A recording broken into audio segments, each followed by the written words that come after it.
querido irmão, minha querida irmã, que Deus, em sua grande bondade, abençoe a sua vida, a sua casa, a sua família. Obrigado por estar aqui conosco, assistindo mais uma série Orando a Palavra. Hoje falaremos do capítulo 7 do livro Propósito na Oração. Se você ainda não é inscrito, inscreva-se, ative o sininho, curta, comente e compartilhe com seus amigos, colegas de trabalho, vizinhos e também a sua família. Me siga nas redes sociais para que você possa receber todos os conteúdos que produzimos para você.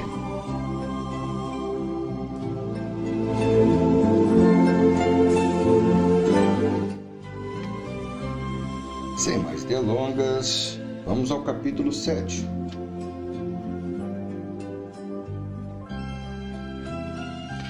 Eu suspeito que eu venha reservando rotineiramente muito pouco tempo para práticas religiosas, como devocional pessoal, meditação religiosa, a leitura das escrituras, etc.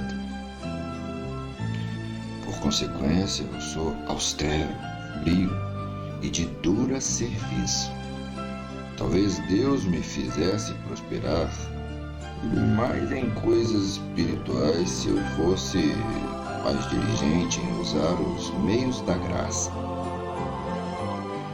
Seria melhor eu reservar mais tempo, digamos 2 horas, 1h30 para práticas religiosas diariamente, e ver se ao fazer isso eu não conseguiria preservar um estado de espírito mais habitualmente devocional, um senso mais vivo das coisas invisíveis, um amor mais ardente por Deus e mais fome de sede de justiça, um coração menos propenso a ser maculado por preocupações, projetos, paixões e apreensões deste mundo, um anelo real e sincero pelo céu, os deleites e sua pureza.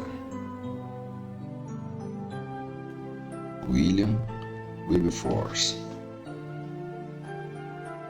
O dever de orar sempre é nunca desfalecer. Essas palavras são as palavras do nosso Senhor.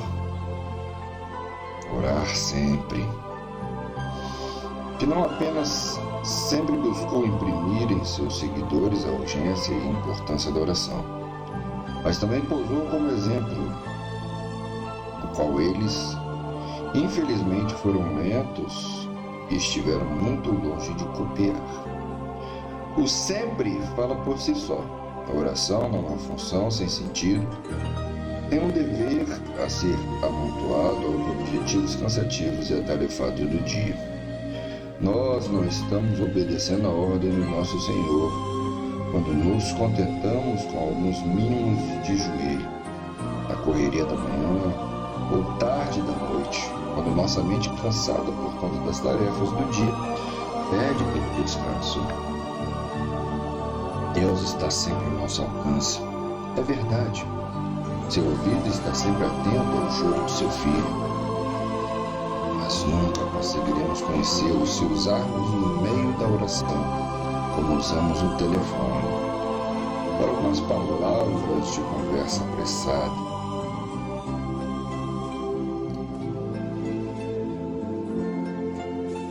Intimidade requer desenvolvimento. Não podemos conhecer a Deus, assim como é o nosso privilégio conhecê-lo, através de breves, fragmentárias e impensadas repetições de intercessões, pedidos por favores pessoais e nada mais. Essa não é a maneira pela qual podemos nos comunicar com o Rei dos Céus. O objetivo da oração é o ouvido de Deus. Um objetivo que pode ser apenas alcançado por uma espera paciente e contínua nele, derramando nossos corações para Ele e permitindo para que Ele fale conosco. Apenas fazendo isso, nós podemos esperar conhecê-lo. E à medida que chegamos a conhecê-lo melhor, nós passamos mais tempo em sua presença. Encontraremos nessa presença um deleite sempre crescente e constante.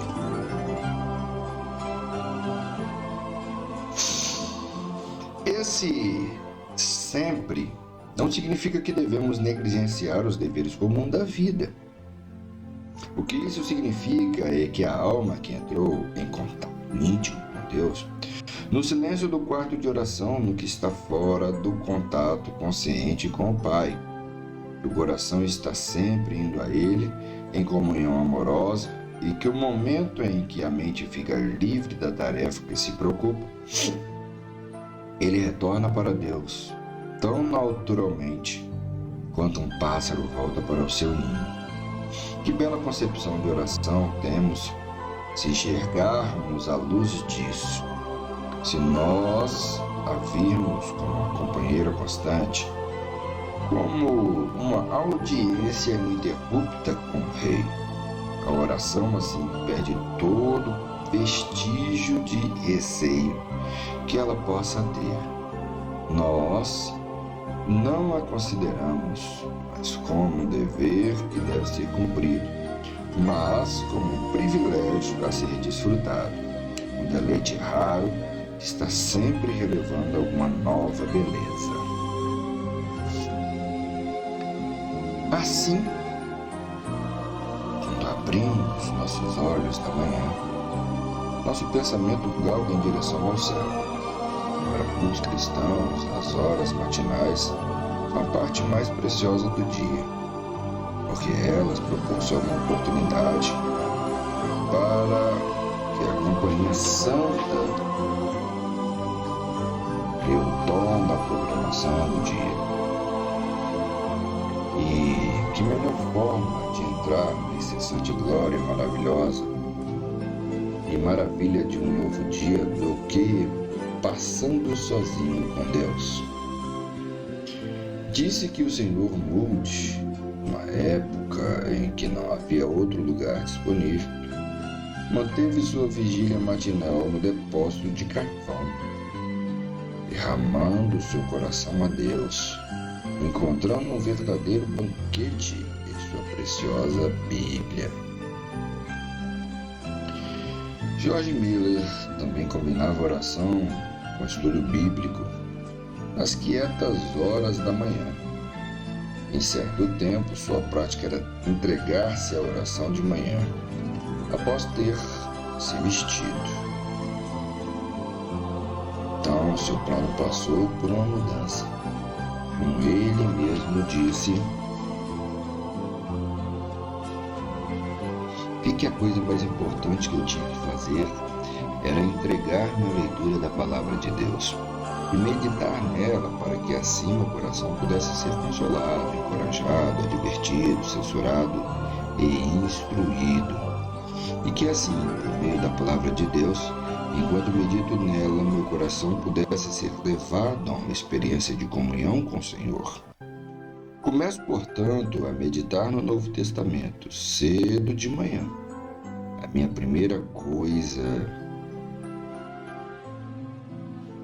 que fiz, após ter pedido, com algumas palavras pela bênção de Deus, de acordo com sua preciosa palavra, foi começar a meditar a palavra de Deus, buscando, por assim dizer, tirar uma bênção de cada versículo. Não por conta da pública ministração da palavra, não por conta de uma pregação em cima do que meditei, mas para obter alimento da minha própria alma. O resultado foi que descobri que depois de alguns minutos, quase invariavelmente, minha alma foi levada à confissão, às ações de graças, à intercessão ou à súplica, de modo que, embora de certo modo eu não tivesse me entregado às orações, mas à meditação. Ainda assim, a meditação virou mais ou menos uma oração de maneira quase imediata.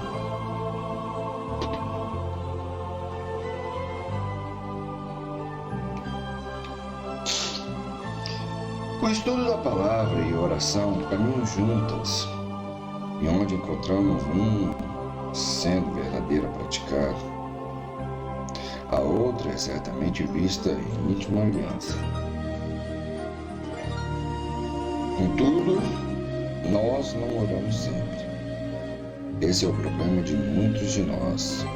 Precisamos orar muito mais do que oramos e por muito mais tempo. Robert Murray, santo e abençoado por muitos dons, do qual ele se diz que, seja como filho, irmão, amigo ou pastor, ele foi a demonstração impecável e cativante do cristão verdadeiro de qualquer como já vira encarnado em forma viva. Ele sabia o que era passar bastante tempo de joelhos e nunca se cansava de instigar nos outros a alegria e o valor da santa intercessão. Os filhos de Deus devem orar, ele dizia. Eles devem clamar de noite a ele. Deus escuta cada um de seus clamores nas horas atarefadas do dia e nas solitárias vigílias da noite. De todo modo, pela pregação, pela exortação, quando presente, e através de cartas, quando ausente, McCheyne enfatizou o dever vital da oração incessante e inoportuna.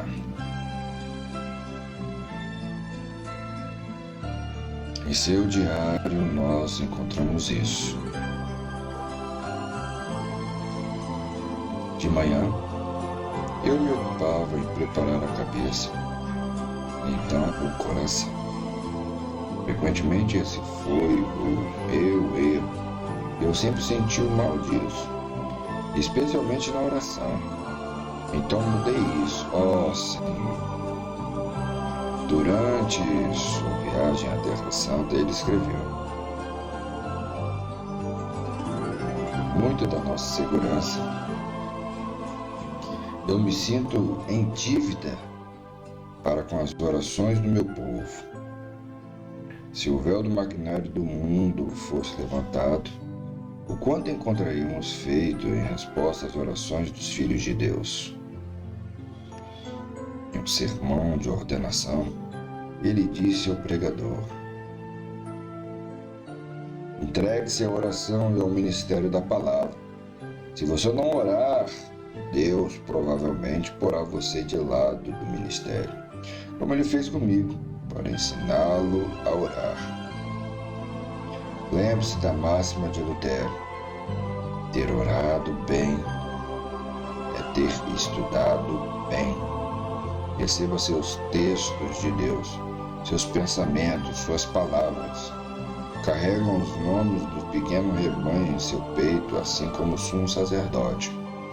Contenda em oração pelos não convertidos. Lutero passava suas últimas 3 horas em oração. John Welsh orava 7 ou 8 horas por dia. Ele costumava manter um manto em sua cama para ele poder se envolver nele. Quando ele se levantava durante a noite, às vezes sua esposa o encontrava deitado no chão chorando. Quando ela reclamava, ele respondia: "Oh, mulher, eu tenho que responder pelas almas de 3.000 pessoas. Eu não sei o que está acontecendo com muitas delas." Pessoas, ele exortava e incumbia: orem por seu pastor, orem por seu corpo para ele poder se manter forte e poupado por muitos anos. Orem por sua alma, para ele poder ser conservado humilde e santo, a luz ardente e reluzente. Orem por seu ministério para poder ser abundantemente abençoado, para que o pastor possa ser ungido para pregar as boas novas, que não haja oração no secreto, sem fazer menção dele diante de Deus, Nenhuma oração em família sem levar seu pastor em seus corações a Deus.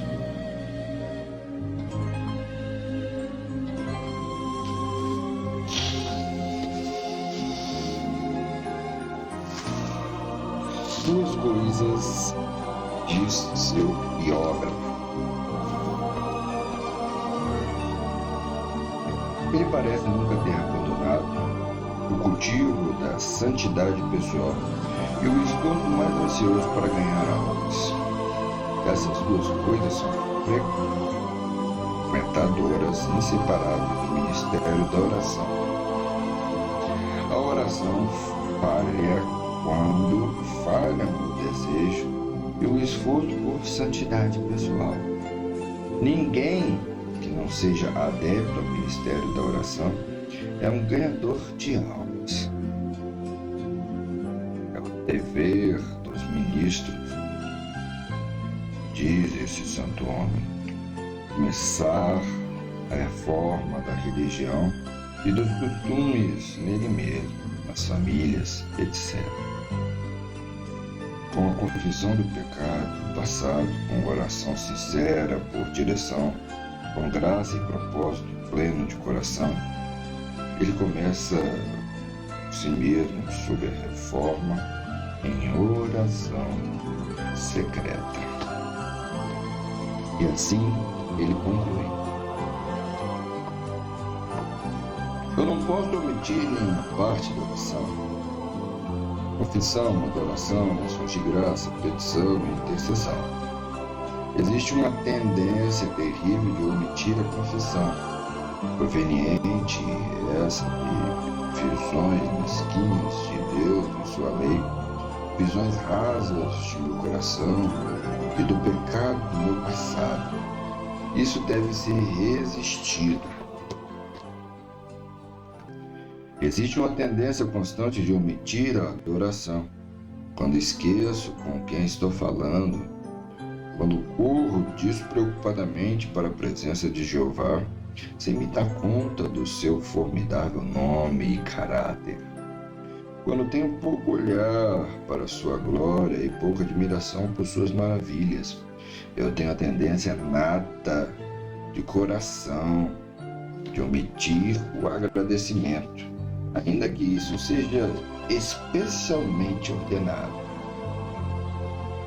Frequentemente, quando a oração está morta para a salvação de outros, eu omito a intercessão. Não obstante, ela em especial é espírito do grande advogado, que tem o nome de Israel em seu coração. Tenho que orar antes de ver qualquer pessoa. Frequentemente eu durmo por muito tempo, ou me encontro com outras pessoas cedo. Então faço uma oração em família. No café da manhã faço visitas matinais. E são lá para as 11 horas da manhã, ou meio-dia, que começo a fazer minha oração secreta. Esse é um sistema infeliz. Está de acordo com as Escrituras. Cristo se levantava antes do amanhecer, ia para um local solitário. Davi dizia: pela manhã ouvirás a minha voz, ó Senhor. Pela manhã apresentarei a ti a minha oração e vigiarei. Salmo 5, versículo 3. Maria Madalena veio ao sepulcro enquanto ainda estava escuro. A oração familiar perde muito de seu poder e doçura. Eu não posso fazer muito por aqueles que vêm até mim. A consciência se sente culpada, a alma não alimentada, a lâmpada não amparada. Sinto que é muito melhor começar com Deus, primeiro ver sua face, aproximar minha alma dele, antes de chegar perto de outra pessoa. Quando acordo, ainda estou contigo. Salmo 139, 18. Se eu dormir demais ou estiver saindo cedo para uma viagem, meu tempo for de alguma forma abreviado, é melhor que eu me vista, depressa e tenham poucos minutos a sós com Deus, do que desistir menos de uma hora sozinho com Deus. Aquele momento de oração, tratando de maneira geral, é melhor ter ao menos uma hora sozinho com Deus, antes de se ocupar com qualquer outra coisa. Tenho que passar as melhores horas do dia em comunhão com Deus. Quando acordo à noite, eu tenho que me levantar e orar, como Davi e John Welsh. Mike Shane acreditava estar sempre em oração. Sua vida frutífera, por mais curta que ela tenha sido, proporciona uma ilustração do poder que provém de longas e frequentes visitas ao lugar secreto quando nos encontramos com nosso Senhor. Homens de estipe de Mike Shane são necessários hoje. Homens de oração que sabem como entregar-se à tarefa que mais demanda o tempo e a atenção deles. Homens que podem entregar o seu coração inteiro à santa tarefa de intercessão. Homens que podem orar plenamente. A causa de Deus é comprometida com seres humanos. Deus se compromete com homens. Homens de oração são os representantes de Deus. Eles fazem sua obra e realizam seus planos. Somos obrigados a orar se formos cidadãos do reino de Deus. A falta de oração é uma expatriação do reino de Deus ou coisa pior. É um desacato à lei, grande crime, uma infração constitucional.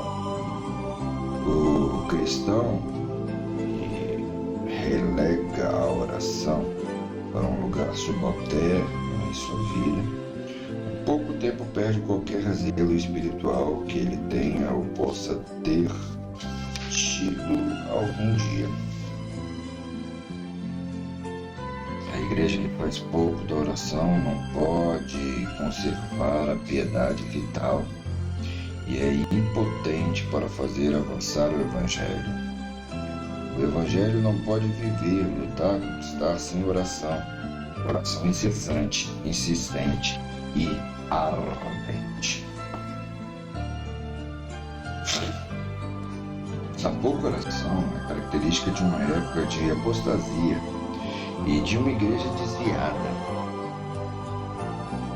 Sempre que houver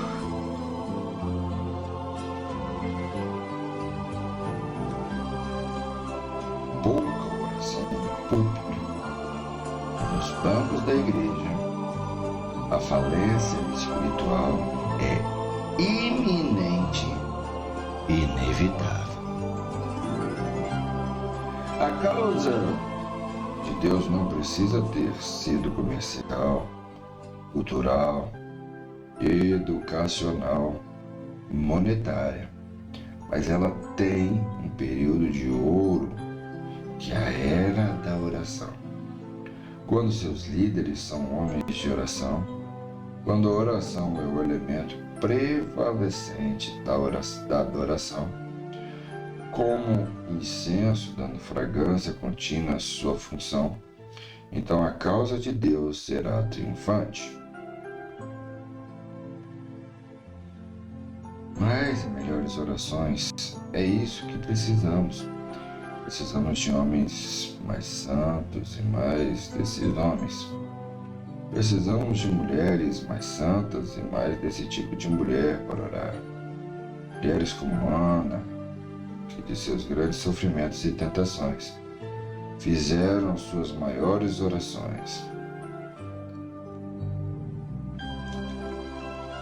Por meio da oração, Ana encontrou alívio em todos os lugares em que a igreja era desviada e apóstata.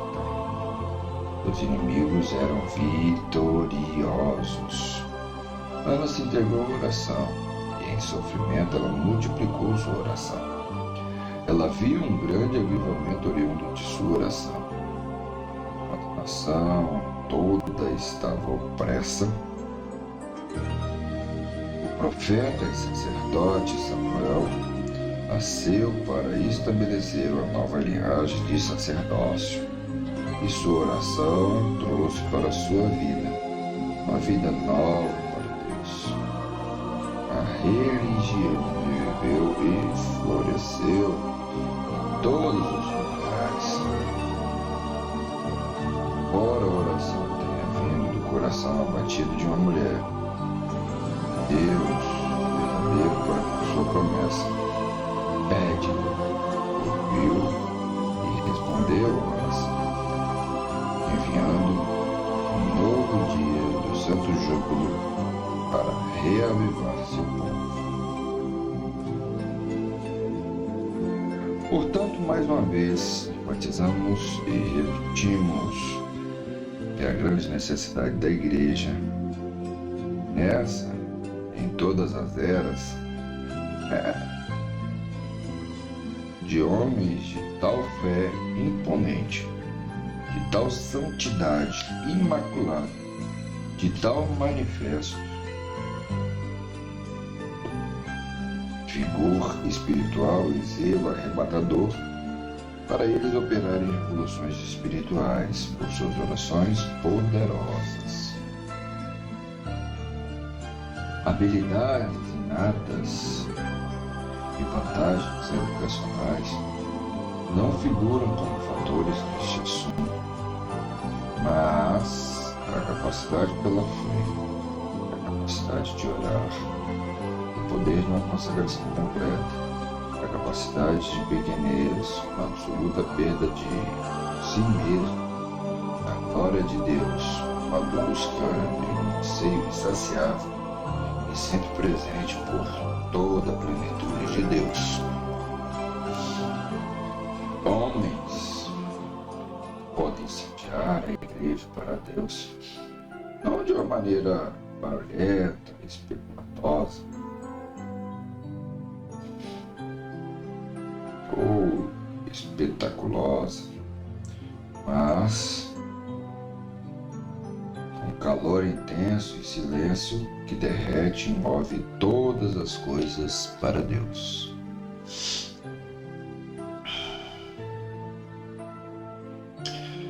De volta ao ponto principal, a oração em secreto é a prova, o indicador, o preservador da relação do homem com Deus. O quarto de oração, embora seja o teste da sinceridade de nossa devoção a Deus, também se torna a medida da devoção, a abnegação, os sacrifícios que fazemos por nossos quartos de oração, a frequência de nossas visitas a esse lugar sagrado, de encontro com o Senhor, a demora em permanecer lá, a aversão a sair de lá são valores a quais temos a sós comunhão com Deus.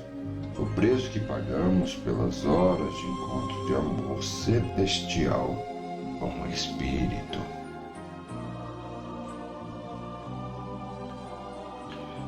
O quarto de oração preserva nossa relação com Deus. Ele apara todas as arestas, prende todas as pontas soltas e nos prepara para entrarmos nesta ação. A âncora não segura o navio de maneira mais segura e certinha do que o quarto de oração se segura a Deus. Satã tenta barrar nosso caminho para o quarto de oração, antes que ele possa quebrar nossa ligação com Deus ou barrar nosso caminho para o céu.